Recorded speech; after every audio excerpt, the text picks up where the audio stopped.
in Bangalore, this is early 80s, you had to make, at least you have to make 2 life members in the month because you're maintained by the temple. So they expected you to bring in some collection. And I was a very bad life membership maker. So, but I had to do 2 in a month. And that month was already after 20th, and there was only 10 days left. So I was taking the telephone directory and I was just looking some Bengali names again, so it will be much easier for me to do. Then I found this one Ganguly name. So I thought, well, let's make some appointment with him. I called up that place. It said some factory name. So I thought it must be some chemical factory and it will be easy to go and see him. I called up and then I said, I'm speaking from the International Society for Krishna Consciousness. I want to come and see you today. So Mr. Ganguly sounded very positive. He said, oh, you are from Hare Krishna movement. Yeah, you please come at 11 o'clock and see me. So I took the membership form and one small set of books and one poster and like that. And then I went to see this place on Tumkur Road. But I found that this was a huge place. This was like almost equal to the aeronautical engineering place in Bangalore. I didn't expect. And as I started seeing the compound wall as the auto rickshaw was driving in, I was losing hope that there is no way this man is going to become member by me. Seems to be a huge place. And then I went one secretary, then another secretary, then another secretary, and it was already my appointment time and I'm still with secretaries. And he seemed to be the topmost man of the place. So I'm almost losing all the faith. Maybe when I go there he will say, we already have 10 life memberships in Calcutta, so maybe he will give me a galta, ask me to go back. So still I thought, well, having come all the way, I should see him. So they brought me finally into this big air-conditioned cabin and there was a meeting going on, and then he actually closed the meeting. He told everybody, I have to talk to the Hare Krishna now, so you all go. And then they all left.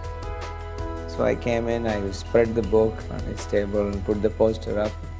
And then I can see that I won't have much time with this man. So I wanted to be really short.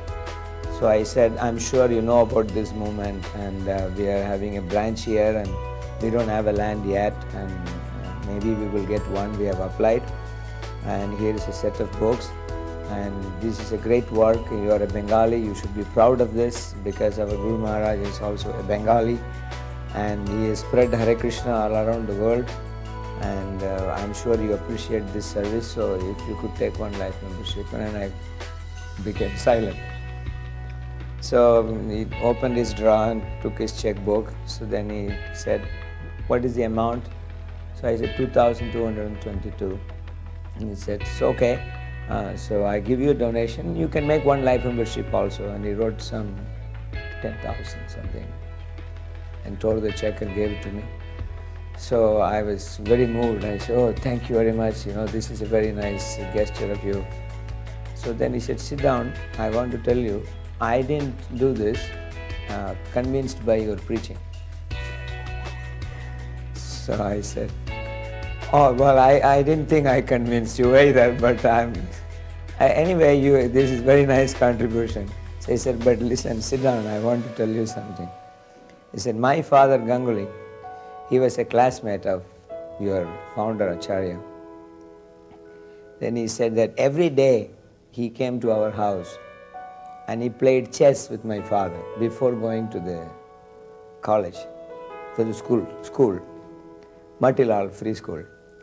So he said Prabhupada will come with in the bike with his little tiffin for the lunch and they will play chess, Mr. Ganguly and Abhay.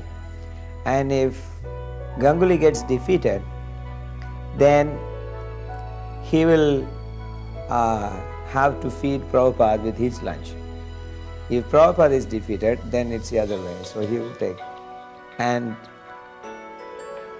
almost every day Prabhupada defeated him. And then Ganguly was taking his lunch. This also means that he gave his lunch to him. So it's like you conquer the other person's lunch. That's the stake for the chess play. So he said that this was the childhood times of my father.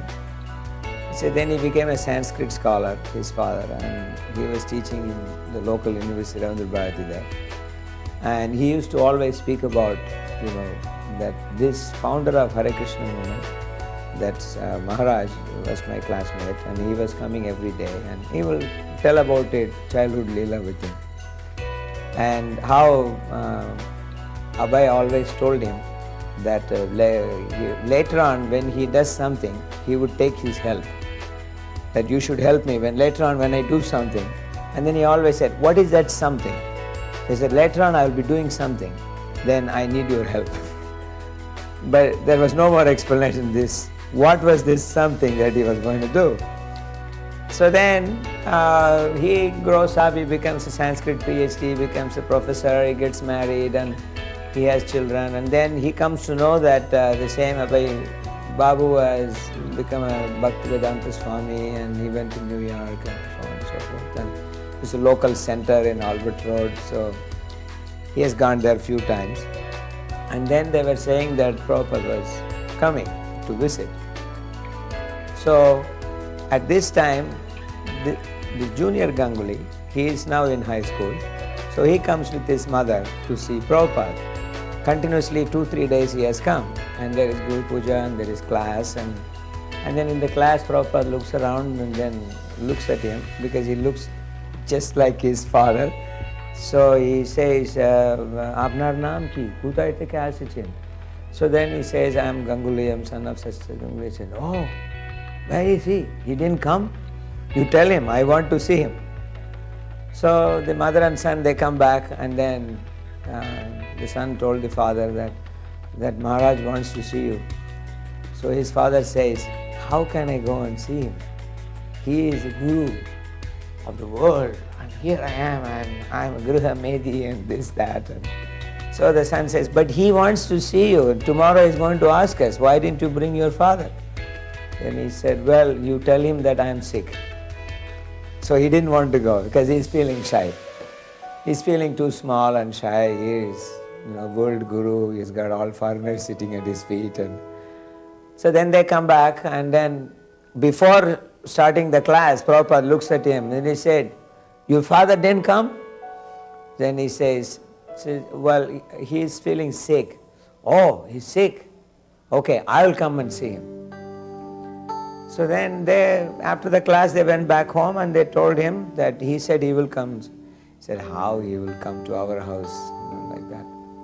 Next day morning, Prabhupada goes for morning walk, and instead of going to Victoria, from Park Street, suddenly he turns his route.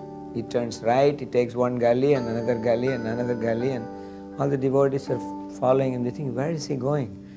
Where Prabhupada is seriously chanting and walking, and after going few gullies, he comes to this man's house. He rings the bell. So the son comes down. He is getting ready to go to school, and he comes down with the uniform, and he sees, Prabhupada with all his disciples in front of his house. Already the whole road is gathering because of this thing. And it's a huge crowd in front of his house. And Prabhupada just walks up, and a couple of devotees went in. It's a small staircase, so he goes to the house, and then he knows the whole house, so he goes straight to the bedroom, and there is this man laying down. He's not sick, he's just laying down. He's old. I mean, he's 1 year elder than Prabhupada, so he's quite old. And, family life and conditioned soul, so he's more tired and broken up and like that. So Prabhupada goes and sits next to him, and then he said, and pokes him on his side with his hand like this, like friends do. He said, hey, you didn't come to see me, in Bengali. And then he lifts his eyes and he sees, suddenly he's completely shocked that all the Hare Krishna devotees are in his house. Then he tells his wife, please bring something for him. And then they go on talking, and Prabhupada says that, see, my disciples, they have to learn Sanskrit. So I told you, you should help me. So you should come and teach them Sanskrit. It will be very good. And he said, you can travel around the world with me and you teach them Sanskrit. So why don't you do that?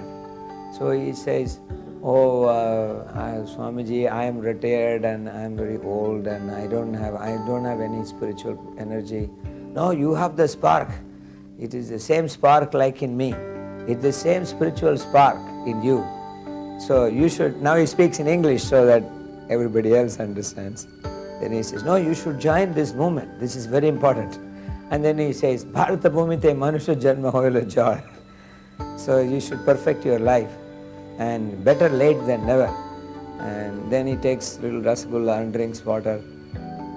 And then, like old days, he takes this man's chadar and wipes his hand in it. And then he pats him on his back. Then he said, you should come. I will take you. You should come. And then Prabhupada gets up and then, he tells his followers that I used to sit here and, we come in the morning from here. We took that road to go to the school. And he said he was a very intelligent student. He used to score more than me and all that. And then they come down. And Prabhupada continues to go to Victoria Memorial, and then he came back. And that afternoon around 3 o'clock, Junior Ganguly said that around 3 o'clock when he came back from the school, the father asked for some water.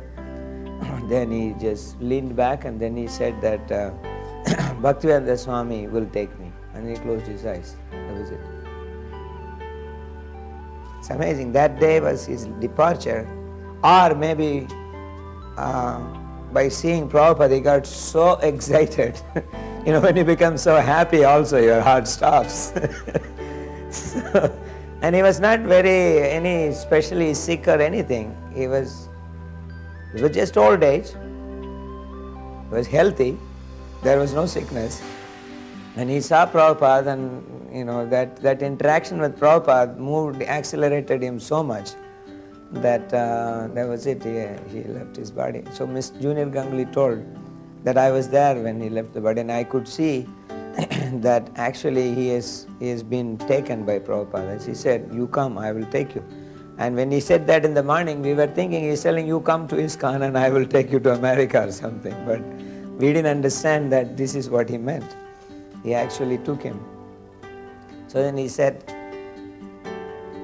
that's why when you called up, I said, you come. Then he said, in fact, actually, our head office is in Calcutta and we are already life members.